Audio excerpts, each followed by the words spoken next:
Parce qu'actuellement, il y a ceux qui sont tués, comme ils ont été tués hier, et d'autres qui sont dans les viseurs, qui seront tués demain.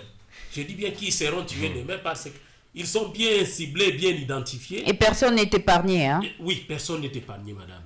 Alors, je vais dire, en finissant, que il y a un proverbe qui dit, quand on tue une personne, on est assassin.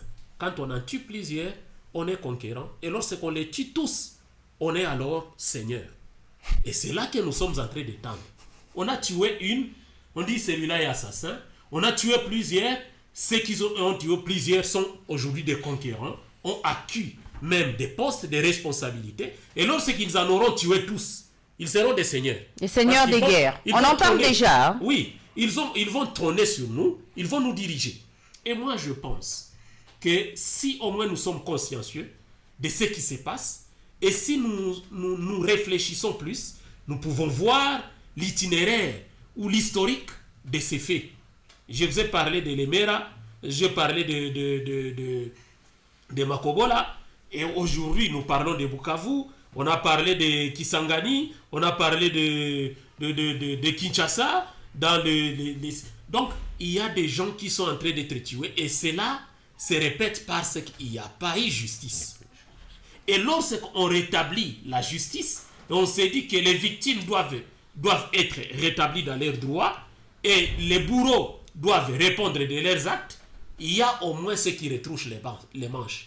Et si nous ne pensons pas à cela, pour accompagner même, ne fût-ce que le ministre de Justice aujourd'hui, qui est en train de faire un travail de titan, ceux qui connaissent la justice savent ce qu'il est en train de faire, et le président de la République qui a compris qu'on doit décréter même les génocosts, et les accompagner dans ce sens-là, en punissant d'abord ceux qui sont en train de tuer maintenant, pour revenir à ceux qui ont tué hier. Je vous assure que ceux qui nous ont tués hier, ceux qui nous tuent aujourd'hui, demain, ils vont nous diriger. Et je vous ai dit ici que nous sommes dans une situation où cela est en train de prendre une crise identitaire. Parce que c'est presque répertorié que ceux qui font ceci viennent de tel endroit, ceux qui font ceci appartiennent à tel mouvement, ceux qui font ceci appartiennent à cela. Mais si nous savons déjà identifier les mouvements, nous savons déjà identifier les endroits, nous savons déjà qui sont derrière cela, lorsque ça se dit du haut des tribunes de l'Assemblée nationale, quitter les groupes armés, et que l'on ne sait pas identifier ces gens et les sanctionner, à quoi est-ce qu'on s'attend? Peut-être qu'il faut interpeller la personne qui a dit quitter les groupes armés. Pourquoi il le connaît et il le cache? Mais c'était la deuxième personnalité du pays à l'époque. Oh, donc ça veut dire qu'on ne peut pas l'interpeller? Oui, on peut l'interpeller, mais l'avoir dit déjà, ça veut dire qu'il connaissait quelque chose. Ça veut dire qu'il connaissait quelque chose. Et il s'adressait à qui? À ceux-là que nous appelons nos représentants. Et donc, ils sont identifiés.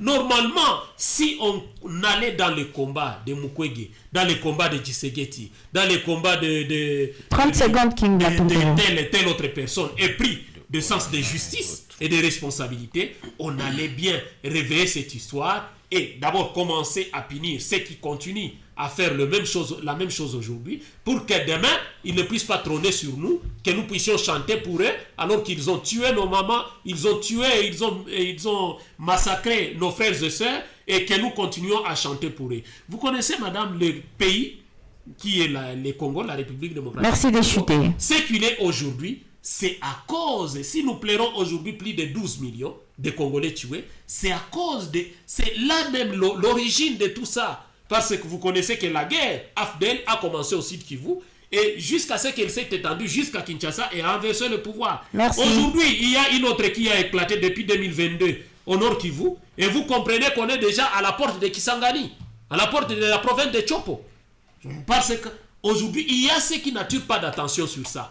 Et ce sont les mêmes gens-là, quand vous regardez dans la cohorte, vous remarquez que ce sont les mêmes gens-là qui ont tué hier à Bukavu, qui continuent aujourd'hui à en faire un combat. Merci beaucoup. Et qui tentent aujourd'hui de renverser même le pouvoir. Merci Ça veut beaucoup, dire qu'il y King a Matunguru. une léthargie dans la justice. Merci. Et cela doit être rétabli pour que l'hémorragie s'arrête. Merci beaucoup, King Matunguru. Maître Moïse.